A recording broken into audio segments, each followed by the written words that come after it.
আজ 25শে বৈশাখ, বিশ্বকবি রবীন্দ্রনাথ ঠাকুরের 163তম জন্মদিন উপলক্ষে শ্রুতি সাহিত্য নিবেদন করছে রবীন্দ্রনাথ ঠাকুরের রচিত অচেনা কবিতাটি। কবিতার সূত্রধার আমি অর্ক, কবিতা পাঠের ইন্দ্রাণী। তোমারে আমি কখনো চিনি না গো, লুকানো নহ তবু লুকানো থাকো। ছবির মতো ভাবনা পরশিয়া তো আছো মনেরে হরসিয়া।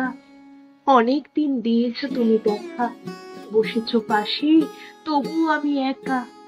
আমার কাছে রহিলে বিদেশিনী, লইলে শুধু নয়ন মম যিনি। বেদনা কিছু আছে বা তব মনে, সে ব্যথা থাকে তোমারে আবরণে। শূন্য পানে চাহিয়া থাকো তুমি, নিঃশ্বাসিয়া ওঠে কানন ভূমি।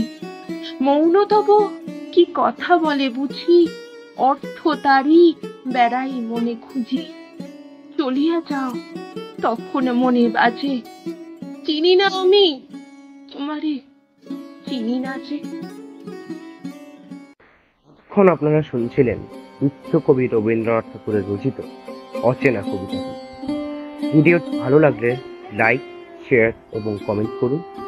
চ্যানেলে নতুন হলে অবশ্যই সাবস্ক্রাইব। ধন্যবাদ।